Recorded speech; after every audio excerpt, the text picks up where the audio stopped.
नमस्कार साथियों, paperless study के YouTube चैनल पर आपका हार्दिक स्वागत है। और हमने जो परिवार का जो चैप्टर हमने स्टार्ट किया हुआ था, उस सीरीज का तीसरा ये पार्ट रहेगा। और इस सीरीज में भी हम 15 क्वेश्चंस को डिस्कस करेंगे। अगर आप किसी भी शिक्षक भर्ती परीक्षा की तैयारी कर रहे हैं, चाहे वह MP टेट की हो, UP टेट हो या CTET, इन अगर परीक्षाओं की अगर आप तैयारी कर रहे हैं तो इस वीडियो को कंटिन्यू कर सकते हैं। इस वीडियो को रिप्रेजेंट कर रहा हूं मैं, शिवम निका। आप मुझे अनअकैडमी पर भी फॉलो कर सकते हैं। शुरुआत करते हैं आज का पहला क्वेश्चन है क्वेश्चन नंबर 31। किस प्रकार का परिवार सामाजिक जीवन का आधार है? पहला ऑप्शन है मूल परिवार, दूसरा है संयुक्त परिवार, तीसरा है एक और दो दोनों, और चौथा है पिछड़ा परिवार। इस प्रश्न का सही उत्तर हो जाएगा ऑप्शन नंबर बी एकदम सही आंसर है। भारतीय संयुक्त परिवार जो होते हैं वो सामाजिक जीवन का क्या रहते हैं? आधार होते हैं। क्या होते हैं? आधार होते हैं। जब परिवार के सदस्यों की 2 या 3 पीढ़ियां एक साथ रहती हैं और संपत्ति के रूप में, आय के रूप में और पारस्परिक अधिकार के रूप में या फिर पारस्परिक अधिकार के रूप में या फिर हम कहें कि कर्तव्य के रूप में एक दूसरे से क्या रहते हैं? अंतर संबद्ध रहते हैं। और देखा जाए तो ये परिवार कैसे परिवार कहलाते हैं? संयुक्त परिवार कहलाते हैं। और यही क्या होते हैं? जीवन का आधार भी होते हैं। नेक्स्ट क्वेश्चन की बात करते हैं। नेक्स्ट क्वेश्चन है हमारे पास, समाज अपना विकास और प्रगति कहां से शुरू करता है? विद्यालय से, परिवार से, खेल के मैदान से या उपरोक्त सभी? देखिए, अगर हम बात करते हैं इस प्रश्न की तो इस प्रश्न का उत्तर आप सभी को पता होगा।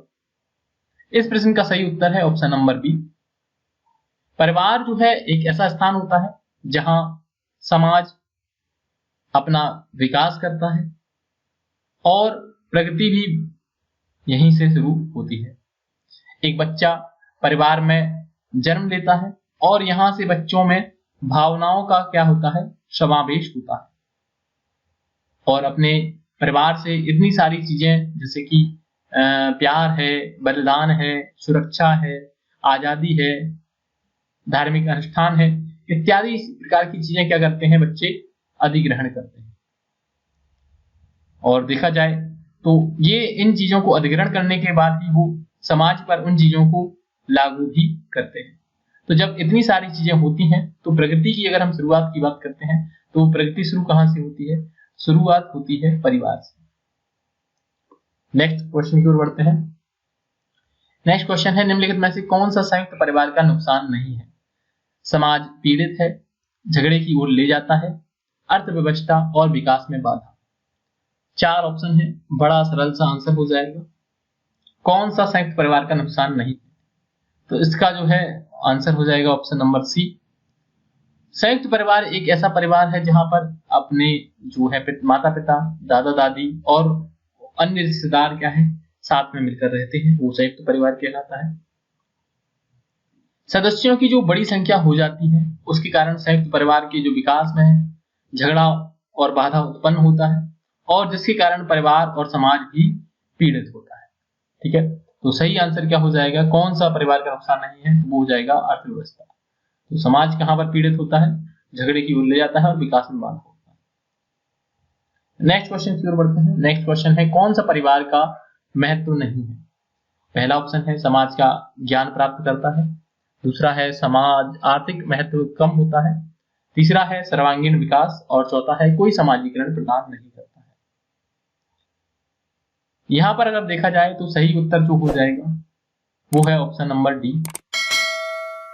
कौन सा परिवार का महत्व नहीं? ठीक है, तो महत्व है अगर आपसे पूछता तो आपका ऑप्शन ए, बी और सी तीनों सही हो जाते कि समाज का ज्ञान प्राप्त करता है, आर्थिक महत्व ही कम होता है और सर्वांगीण विकास भी होता है। लेकिन यहाँ पर प्रश्न पूछा गया है महत्व नहीं है तो कोई समाजीकरण प्रदान नहीं करता है, ये सही उत्तर हो जाएगा इस प्रश्न का। समाजीकरण प्रक्रिया के परिणाम स्वरूप ही परिवार समाजीकरण प्रदान करता है। एक बच्चा जो होता है विभिन्न प्रकार के जो दृष्टिकोण होते हैं, प्रथाएं होती हैं, ज्ञान होता है, मूल्य होता है, इत्यादि चीजों को कहाँ या क्या करता है? सीखता है। तो सीखने की प्रक्रिया भी यहीं से होती है और यही क्या होता है? समाजीकरण यहीं पर प्रदान करता है। नेक्स्ट क्वेश्चन है, दिए गए कथन को पूरा करने के लिए सबसे उपयुक्त विकल्प का चयन करना है। एक परिवार एकल कहा जाता है अगर जोड़े अपने माता पिता, दादा दादी, बच्चों और अन्य रिश्तेदारों के साथ रहते हैं। दूसरा ऑप्शन है जोड़े अपने अविवाहित बच्चों के साथ रहते हैं। तीसरा ऑप्शन है एक ही परिवार के व्यक्ति के एक साथ रहते हैं। और चौथा ऑप्शन है उपयुक्त में से कोई नहीं। अगर सही उत्तर की बात की जाए तो एकल परिवार को एक परिवार के रूप में परिभाषित किया जाता है जिसमें विवाहित जोड़े अपने अविवाहित बच्चों के साथ रहते हैं। इसे कभी कभी वैवाहिक परिवार भी कह दिया जाता है। तो इसका उत्तर सही हो जाएगा option number B. Next question की ओर चलते हैं। नेक्स्ट क्वेश्चन है, भारत में लड़के व लड़कियों की विवाह की न्यूनतम आयु क्या रहती है? 21 से 18 वर्ष, 18 से 21 वर्ष, 18 से 16 वर्ष या 14 से 18 वर्ष। तो लड़के और लड़कियों की क्रमशः न्यूनतम आयु आपको बतानी है। तो सभी को पता है, आंसर हो जाएगा इसका ऑप्शन नंबर 1। लड़के की आयु जो होती है वो 21 वर्ष होती है और लड़की की आयु जो होती है वो 18 वर्ष होती है।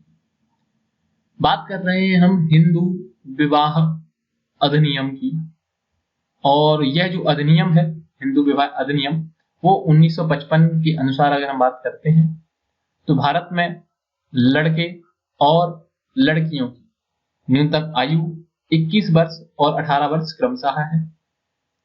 हिंदू विवाह अधिनियम के तहत कई सारी चीजें रखी गई, कई सारी शर्तें पूरी हों तभी क्या है विवाह किया जा सकता है। जैसे कि मैं बता चुका हूं आपको कि विवाह के समय दोनों पक्षकार जो होते हैं उनमें से ना तो वर की कोई जीवित पत्नी होनी चाहिए, वर की कोई पत्नी जीवित नहीं होनी चाहिए और वधू का कोई जीवित पति नहीं होना चाहिए। तो जीवित वाली बात हो जाती है यहाँ पर। इसके अलावा और भी कई सारे नियम होते हैं जो कि हिंदू विवाह अधिनियम 1955 के तहत आते हैं, और यह नियम भी इसी में आता है कि विवाह के समय वर की आयु 21 वर्ष और वधू की आयु 18 वर्ष होनी चाहिए। इसके अलावा अगर हम बात करते हैं तो अभी कुछ चीजें चल रही हैं जिसमें लड़कियों की जो है और लड़कों की उम्र को बढ़ाए जाने पर भी विचार किया जा रहा है।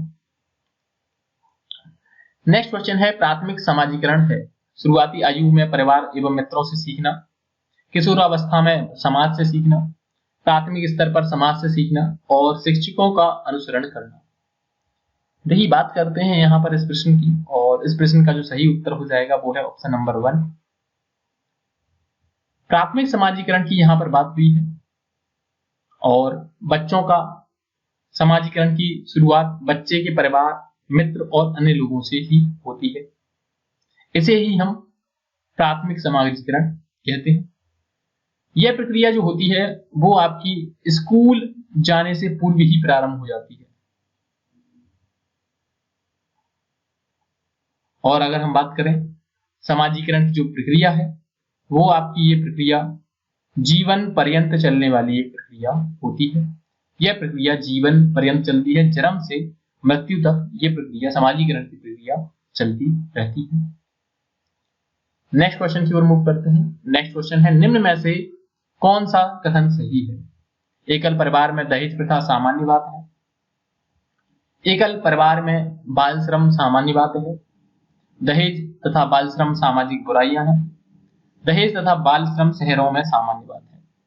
देखिए यहाँ पर हम बात करते हैं कि अगर बात की जाए तो एकल परिवार में दहेज सामान्य बात है तो ये गलत हो जाएगा, एकल परिवार में बाल श्रम सामान्य बात है तो ये भी गलत हो जाएगा, दहेज बाल श्रम और शहरों में सामान्य बात है ये भी गलत हो जाएगा। सही उत्तर हो जाएगा आपका दहेज तथा बाल श्रम सामाजिक बुराइयां हैं। और इन बुराइयों की अगर हम बात करते हैं तो इन बुराइयों का कारण क्या है? प्रमुख रूप से अगर देखा जाए तो इन बुराइयों का जो कारण होता है वो होती है अशिक्षा और गरीबी। गरीबी के कारण ही क्या होता है? बाल श्रम होता है, और अशिक्षा के कारण ही दहेज और बाल श्रम जैसी सामाजिक बुराइयां पनपती हैं। और ये दोनों क्या है कि ये सामाजिक बुराइयों के अंतर्गत आते हैं। नेक्स्ट क्वेश्चन की ओर चलते हैं। भारत में बाल विवाह निषेध अधिनियम किस वर्ष पारित किया गया था? 2006 में, 2008 में, 2011 में और 1997 में। देखिए यहाँ पर क्वेश्चन बहुत बढ़िया है, आपको उत्तर देना है कि इसका सही उत्तर क्या होगा। सही उत्तर की अगर हम बात करते हैं तो इसका सही उत्तर है ऑप्शन नंबर 1, यानी कि ए वाला जो ऑप्शन है वो एकदम सही है। बाल विवाह पर रोक लगाने के लिए सर्वप्रथम जो कानून बनाया गया था वो सन 1929 में पारित किया गया था। 1929 में इसको पारित किया गया था। बाद में सन 1949, सन 1978 और 2006 में इसमें संशोधन भी किए गए। इस समय देखा जाए तो विवाह की न्यूनतम आयु के लिए जो लड़की की उम्र होती है या बालिकाओं की जो उम्र होती है वो 18 वर्ष होती है, और अगर देखा जाए तो लड़कों की या वर की जो उम्र होती है वो 21 वर्ष यहाँ पर निर्धारित की गई है। भारत में अगर हम बात करते हैं बाल विवाह निषेध अधिनियम की, तो ये अधिनियम जो है 2006 में पारित किया गया था। कब पारित किया गया था? 2006 में पारित किया गया था। इसके अलावा इसे जो लागू किया गया वो 1 नवंबर 2007 को इसे लागू किया गया, यानी कि अब से 13 वर्ष पहले। तो 2006 में इसको पारित किया गया था और 1 नवंबर 2007 में इसको लागू किया गया था। नेक्स्ट क्वेश्चन है, कौन सी विशेषता परिवार की नहीं है? कम से कम 2 भिन्न लिंग वाले वयस्क के साथ रहते हैं, प्रत्येक सदस्य की आय भिन्न जमा की जाती है, वे समान आवास, भोजन और समान सामाजिक क्रियाओं का उपयोग करते हैं, और चौथा ऑप्शन है सुरक्षा एवं बच्चों का साझा उत्तरदायित्व। इस प्रश्न में अगर आप देखेंगे तो बड़ा सरल उत्तर है, कौन सी परिवार की विशेषता नहीं होती है? तो अगर आप देखेंगे तो एक परिवार की एक विशेषता होती है कि उसमें 2 भिन्न लिंग वाले वयस्क साथ में रहते हैं, यानी कि माता और पिता हो सकते हैं। ठीक है, तो जो मनुष्य की हम बात करते हैं, मनुष्य के साथ जीव जंतु भी अपने बच्चों के साथ में रहते हैं और अपने अपने परिवार को आगे बढ़ाते हैं या अपने वंश को आगे बढ़ाते हैं। एक मनुष्य परिवार में वे सभी लोग होते हैं जो एक दूसरे के क्या होते हैं? रक्त संबंधित होते हैं। ठीक है, रक्त संबंधी लोग एक साथ रहते हैं या परिवार होते हैं। परिवार देखिए बात करते हैं तो परिवार जो है छोटा भी हो सकता है, परिवार बड़ा भी हो सकता है, लेकिन परिवार तो परिवार होता है और ये वंश के अनुसार आगे बढ़ता रहता है। तो यहाँ पर देखे जाए तो आपको 2 भिन्न लिंग वाले एक साथ वयस्क एक साथ रहते हैं, ये होना चाहिए। इसके अलावा वे समान भोजन, आवास और सामाजिक क्रियाओं का उपयोग भी करते हैं, और देखा जाए तो इनके साथ सुरक्षा और बच्चे का साझा उत्तरदायित्व भी उन पर होता है, परिवार की विशेषता के रूप में इसको माना जाता है। लेकिन प्रत्येक सदस्य की जो भिन्न भिन्न आय होती है, जो कमाई होती है, आय को हम कमाई के रूप में यहाँ पर प्रदर्शित कर देते हैं, तो जो कमाई होती है या जो अर्निंग होती है, वो अर्निंग जो है वो भिन्न भिन्न जमा की जाती है। तो ये विशेषता के रूप में नहीं आता है। परिवार की अर्निंग जो है भिन्न भिन्न सदस्य की, भिन्न भिन्न व्यक्ति की जमा की जाती है, तो ऐसा नहीं है। ठीक है, नेक्स्ट क्वेश्चन की ओर चलते हैं। नेक्स्ट क्वेश्चन है, शारदा एक्ट का संबंध निम्न में से किससे है? बाल विवाह से, दहेज प्रथा से, बाल श्रम से और अनिवार्य शिक्षा से। ये प्रश्न अगर देखा जाए तो हर एक परीक्षा में कई बार पूछा जा चुका है। जैसे कि अगर देखें आप तो एसएससी की परीक्षा में भी कई बार पूछा जा चुका है, एमपी के कई एग्जाम्स में इसको पूछा जा चुका है, रेलवे में भी इसको, आरआरबी भी इस एग्जाम को इसमें पूछा जा चुका है। इसके अलावा अन्य जो स्टेट लेवल परीक्षाएं होती हैं उसमें भी इस क्वेश्चन को पूछा गया है। हो सकता है आपके एग्जाम में भी ये क्वेश्चन आ जाए। शारदा एक्ट का संबंध निम्न में से किससे है? तो शारदा एक्ट जो है वो आया था 1929 में। 1929 में शारदा एक्ट आया था, जो कि बाल विवाह से संबंधित है। किससे संबंधित है? बाल विवाह से शारदा एक्ट संबंधित है। और इस एक्ट के अंतर्गत विवाह के लिए लड़कों की उम्र और लड़कियों की उम्र का निर्धारण किया गया था शादी के लिए, कि लड़कियों की उम्र कितनी रहनी चाहिए और लड़कों की उम्र कितनी रहनी चाहिए। तो लड़कों की आयु यहाँ पर डिसाइड की गई थी 18 वर्ष, और लड़कियों की आयु की अगर हम बात करते हैं तो बात की गई थी 14 वर्ष। किसके तहत? आपकी बाल विवाह शारदा एक्ट के तहत, और यहाँ पर ये संबंधित है बाल विवाह से। 1929 में इसको पारित किया गया था। अगर हम बात करते हैं बाल विवाह निषेध अधिनियम की, तो ये अधिनियम पारित हुआ था 2006 में, और 1 नवंबर 2007 से इसको लागू किया गया था। नेक्स्ट क्वेश्चन की ओर चलते हैं। सामाजिक बुराइयों का उदाहरण है बाल विवाह, दहेज, बाल श्रम या ये सभी। देखिए हम बात करते हैं सामाजिक बुराइयों की, और समाज में जो दोष उत्पन्न करने वाले तत्व होते हैं उन तत्वों को हम सामाजिक बुराई कह सकते हैं।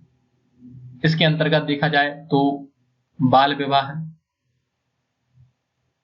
दहेज प्रथा, जो डाउरी सिस्टम होता है वो उसको हम दहेज प्रथा कहते हैं, जो रुपयों या पैसे का हस्तांतरण होता है वधु पक्ष से वर पक्ष के लिए उसको हम दहेज प्रथा कहते हैं।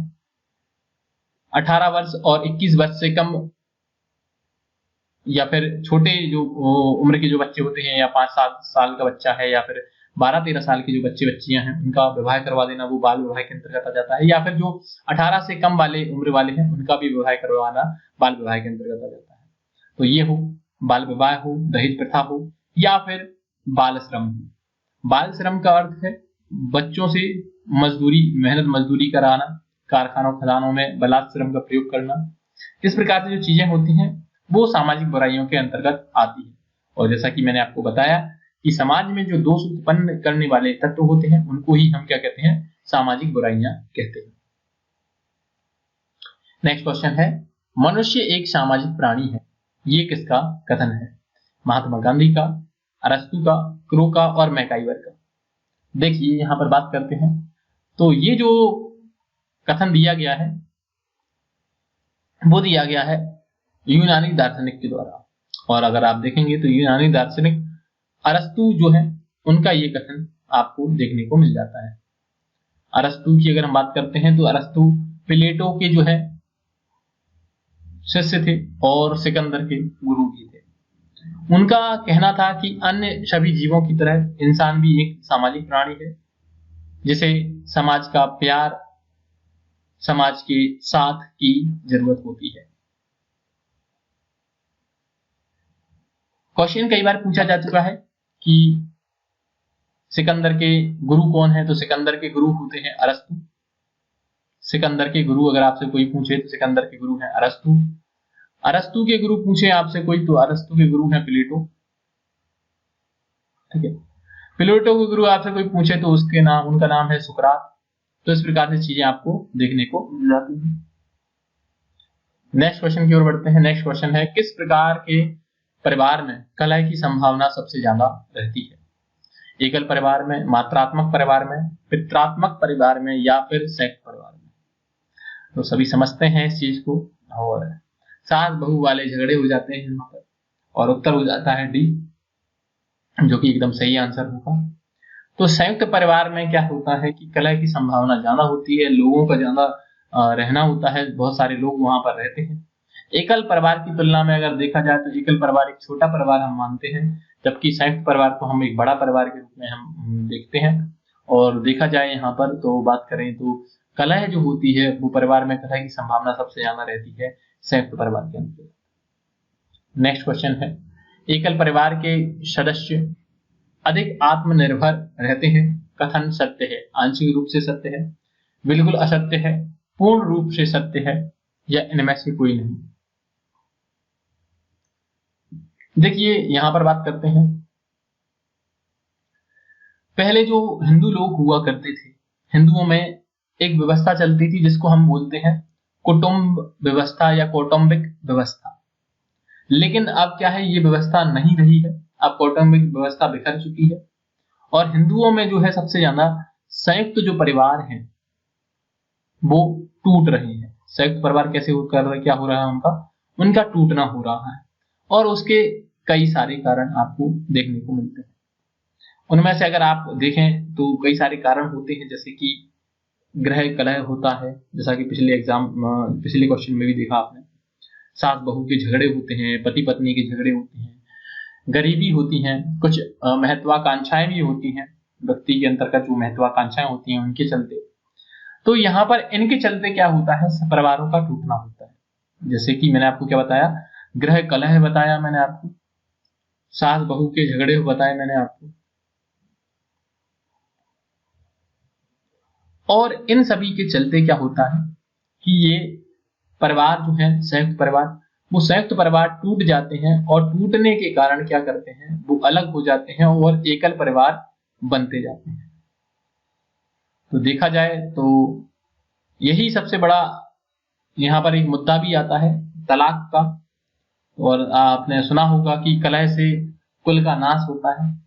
तो देखा जाए तो एकल परिवार के सदस्य और भी चीजें होती हैं, कई सारी चीजें तो आत्मनिर्भर रहते हैं। कथन जो देखें आप तो पूर्ण रूप से सत्य होता हुआ आपको नजर आता है।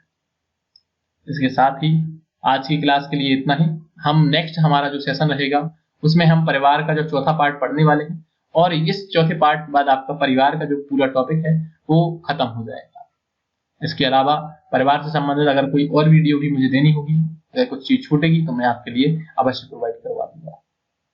अगर आप MPTET परीक्षा की तैयारी कर रहे हैं तो आपके लिए सबसे बेस्ट ऑफर है यहाँ पर कि आप ऑनलाइन टेस्ट सीरीज ज्वाइन कर सकते हैं paperlessstudy.com से।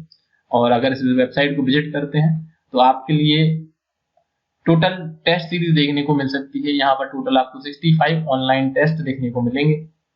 इन टेस्ट में आपको 11 फुल लेंथ टेस्ट और 54 सब्जेक्ट वाइज टेस्ट होंगे। देखा जाए तो आपको यहाँ पर सभी टेस्ट के सॉल्यूशन, आंसर दोनों चीजें मिल जाती हैं। आंसर तो सब देते हैं लेकिन हमारे पास हर एक प्रश्न का सॉल्यूशन भी आपको वहीं पर देखने को मिल जाएगा, चाहे वह मैथ का प्रश्न हो, चाहे वह रीजनिंग का प्रश्न हो, चाहे रीजनिंग का तो नहीं होगा, मैथ का प्रश्न हो, या फिर वो आपका बाल विकास का प्रश्न हो, पर्यावरण का प्रश्न हो, या फिर हिंदी का हो, संस्कृत का हो, अंग्रेजी का हो, किसी भी विषय से संबंधित प्रश्न हो, आपको वहां पर क्या देखने को मिलने वाला है, सॉल्यूशन देखने को मिलने वाला है। टोटल 65 ऑनलाइन टेस्ट रहेंगे जिसमें क्या चार्ज रहेगा 499 रुपए, जो कि एक छोटा सा शुल्क रहेगा। इसके साथ आपको PDF वगैरह भी जो है मिल जाती है हमारे टेलीग्राम चैनल पर, जो कि निःशुल्क रहती है सभी एस्पिरेंट्स के लिए। और अगर आपने ज्वाइन करना है तो ज्वाइन करने के लिए आपको paperlessstudy.com विजिट करना रहेगा। कोई भी समस्या आती है तो ये हमारा व्हाट्सएप नंबर है, इस व्हाट्सएप नंबर पर आप मैसेज कर सकते हैं। आप लिख दीजिए MP टीचर लिखकर भेज दीजिए और टेस्ट सीरीज लिखकर भेज सकते हैं कि टेस्ट सीरीज लेना है, या कुछ भी जो भी आप लिखना चाहते हैं वो लिखकर भेज सकते हैं। आपकी प्रॉब्लम को सॉल्व किया जाएगा। और यहाँ पर अगर आप लॉगिन करते हैं, रजिस्टर करते हैं हमारी वेबसाइट पर और उसके बाद लॉगिन करते हैं तो अभी आपको टोटल 54 ऑनलाइन टेस्ट देखने को मिलेंगे। कुछ टेस्ट धीरे धीरे आपके अपडेट होते रहते हैं और वो अपडेट हो जाएंगे एग्जाम से पहले। तो आप को यहाँ पर इंग्लिश भी मिल जाएगा, संस्कृत भी आपको यहाँ पर देखने को मिल जाएगी और साथ में आपको हिंदी सब्जेक्ट भी यहाँ पर देखने को मिल जाएगा। तो ऐसा नहीं है कि लैंग्वेज का कोई चक्कर होगा, तो चिंता मत करिए। हमने इस प्रकार से उस चीज को डिजाइन किया है, ऐसे टेस्ट सीरीज डिजाइन की है जिससे आपका तीनों के तीनों चीजें कवर हो जाएंगी, चाहे वह आप इंग्लिश लिए हो या संस्कृत लिए हो। हिंदी तो आपने कॉमन होगा ही, बाकी इंग्लिश और संस्कृत में कोई भी समस्या नहीं आएगी, तो आप ज्वाइन कर सकते हैं। धन्यवाद आज की क्लास के लिए। हमारा कल नेक्स्ट पार्ट आ जाएगा और इसके बाद हम फूड एंड न्यूट्रिशन को पढ़ने वाले हैं। अगर आपने हमारे चैनल पेपरलेस स्टडी को सब्सक्राइब नहीं किया है तो सब्सक्राइब कर लें और बेल आइकन को प्रेस कर दें, जिससे आपको हमारे वीडियोस की नोटिफिकेशंस मिलते रहें। धन्यवाद।